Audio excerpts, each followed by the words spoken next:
Up the Learning Tree by Marcia Vaughn. And this is a story of a young man who attempts to learn to read.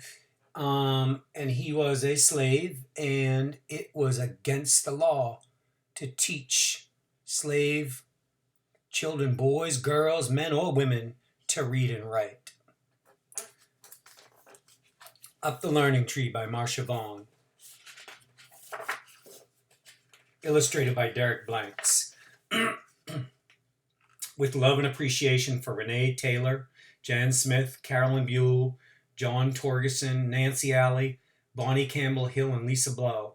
Extraordinary teachers who touch the hearts of their students and inspire a lifelong love of learning. For my beautiful wife and loving family, thanks for your love and support through this project. My name is Henry Bell.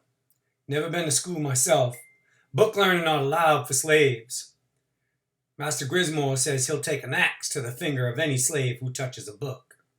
I'm too busy working in the yard and helping in the fields to give learning much thought, till the morning mistress calls me to the big house. The big house was the living quarters of the slave master. Henry, mistress says to me, little Master Simon will be going to school at the schoolhouse down the road. I want you to walk him to and from school every day and take him his lunch. You think you're smart enough to do that? Yes, ma'am, I answer, my face not showing how her words sting. Mama says master and mistress think we are dull-minded, but I know different. Before Pap got sold away, he told me book learning would help us escape slavery. That's why white folks don't allow slaves to learn to read. There must be something powerful in books, and I want to know what it is.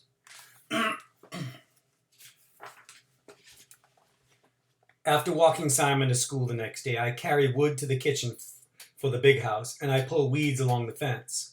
I work fast and get back to the schoolhouse early. I scoot up the sycamore tree just as the door opens and the teacher leads the children outside to sit in the shade. She talks different, not like folks round here. Children call her Miss Hattie. Miss Hattie carries a book, and my heart pounds as she opens it up. Never heard anybody read a book before. I hold my breath as her eyes glide across the page. Like magic, a story about things called dragons and castles come pouring out of her mouth. In my life, I never heard anything like that. Right then, I get it in my heart to learn to read. And I get it in my head, ain't nothing gonna stop me.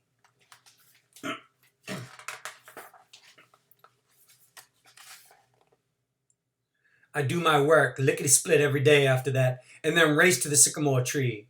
Peeking between the leaves, I see Miss Hattie. She talks loud and clear as the morning bell. This letter is A, she says, making a pointed shape on a board. A, the children say. A, says me, soft and low. Now write the letter A on your slate, Miss Hattie says. I don't have no slate, so I carve that letter into the soft bark of the tree. Closing my eyes, I run my finger up and down and across that A till I can see it in my head. Glory be, I got a letter of my very own.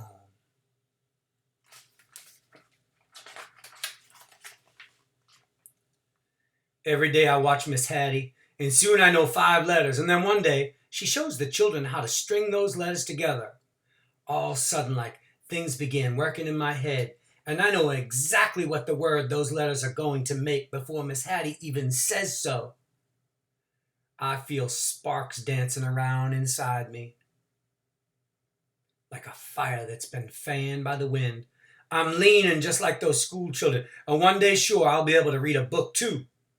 Day after day I feel the power of learning come flying out of that schoolhouse and straight into my head. My mama will be so proud of me, but I can't tell her yet. I can't tell nobody. The thought of Master's axe reminds me to keep my learning secret.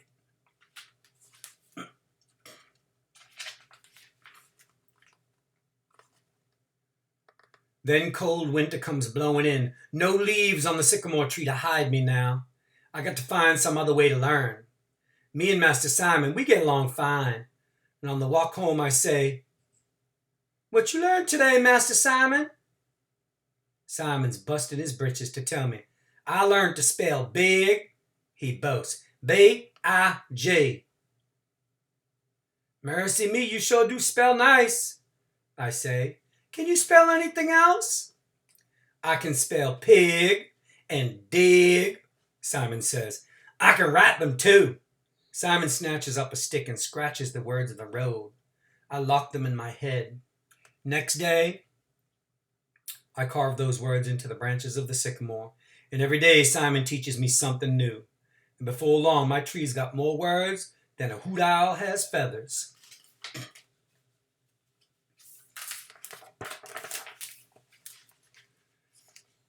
Spring comes, and with it, the fever.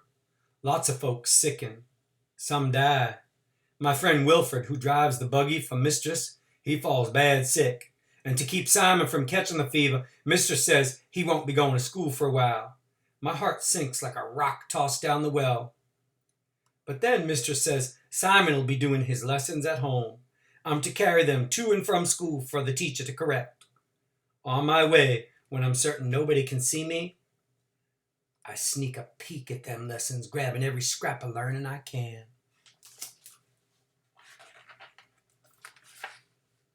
One day, in the schoolhouse, I see a badly torn book in the trash, and Miss Hattie's busy checking Simon's work. So fast as a fox, I snatch up the book, stuff it under my shirt, and hold it tight to my chest. Hugging that book's like hugging hope. I feel my heart beating against it, and I know nothing can stop me from learning now. Suddenly, a shadow falls at my feet.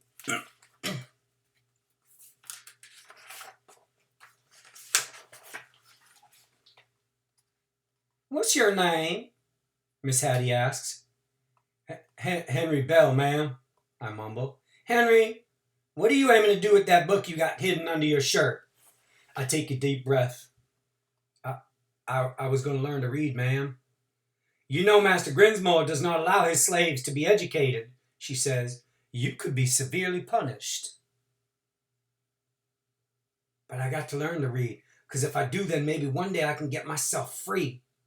The words come pouring out of my mouth before I can stop them. Miss Hattie looks at me long and hard. "Henry, I don't believe in slavery or in keeping people ignorant. If you're willing to take such a big risk, then I am too. You keep that book. You just be careful. I like my job, and I don't want to lose it." "Yes, Miss Hattie," I say. "I like my fingers, and I don't want to lose them neither." Then I hurry towards the door. "Henry," she calls after me, "if Simon has any questions about his schoolwork, you be sure and tell me." I smile, because I'm thinking when she says Simon, she means me.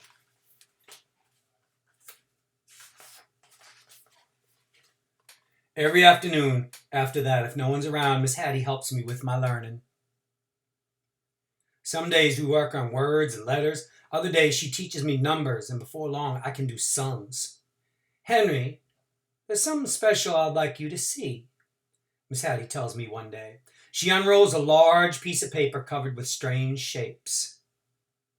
"This is a map of the world. You live here in America, and across this big ocean is Africa, where your ancestors lived in freedom before they were taken as slaves."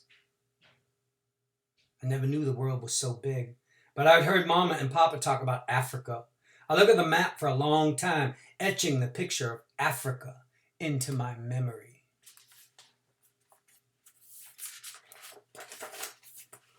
Suddenly I get an idea. "Miss Hattie," I say, "there's something special I'd like you to see too. Can you climb a tree?" Miss Hattie nods yes, so I help her up through the branches of the sycamore tree. Her eyes grow big as she runs her finger over my words. "Henry, this is remarkable." Miss Hattie says, "This tree is like a giant book you've written all by yourself. In all my years of teaching, I've never had a student as determined to learn as you."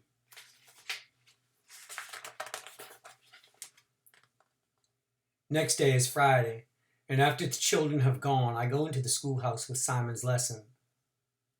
I have something for you, Henry, Miss Hattie says. Opening a drawer, she takes out a brand spanking new book and puts it in my hands. It's about Africa, she says. My heart leaps like a wild horse, a new book of my very own. The door squeaks and we both jump. One of the schoolgirls stands in the doorway. What's that slave boy doing here? She says, scowling. He's taking lessons to Simon Grismore, Miss Hattie says. Why are you here, Jenny? I forgot my speller. I come to fetch it, the girl answers. That's fine, says Miss Hattie. You get your book and hurry on home before your mother frets. Yes, ma'am, the girl answers, a suspicious look flashing across her face. After she leaves Miss Hattie walks me to the door. Henry, you remember now. Be careful.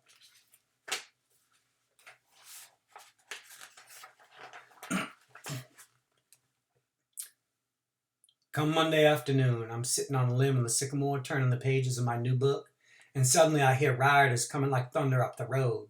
3 men stop at the schoolhouse, and my heart turns cold. Tall man's got an axe tied to his saddle. Miss Hattie comes to the door.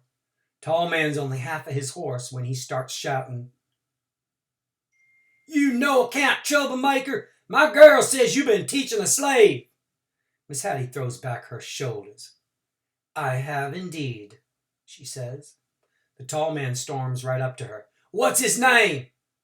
He snaps, pulling back his fist. Miss Hattie looks him straight in the eye. He's from the Grismore plantation, she says. His name is Wilfred.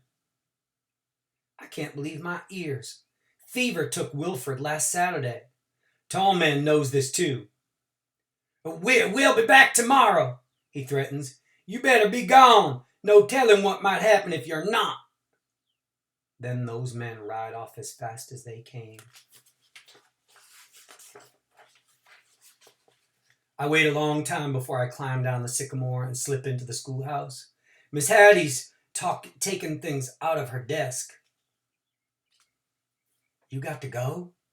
I ask even though I already know the answer. Yes, Henry, I do. Why'd you teach me, Miss Hattie? I asked. Why'd you teach a slave like me? Henry, you know I believe everyone has a right to learn. Your body may be bound by slavery, but your mind is free. Someday I hope you'll be free to learn whatever your heart desires. Deep down, I'm hoping the very same thing. I'm going to keep on learning, Miss Hattie, I say. I can do it. I know I can. She nods her head. I believe you, Henry. Yes, I do. I know I'll never see Miss Hattie again, and then all of a sudden, like I get an idea. I scramble up the sycamore, and I break off a branch with my writing on it. This for you, Miss Hattie, I say, holding out the branch, so's you won't forget me. She runs her fingers over the letters and then hugs me tight. Henry, as long as I live, I will never forget you. And I keep my word to Miss Hattie. I keep learning every chance I get. My name's Henry Bell. I got it in my heart to learn, and I got it in my head. Ain't nothing gonna stop me. Author's note. During the days of slavery in the United States, between 1619 and 1865, enslaved people were considered property. They had no rights, and they were forced to work and obey the rules set by their owners. Many owners kept their slaves ignorant and illiterate. That means unable to read.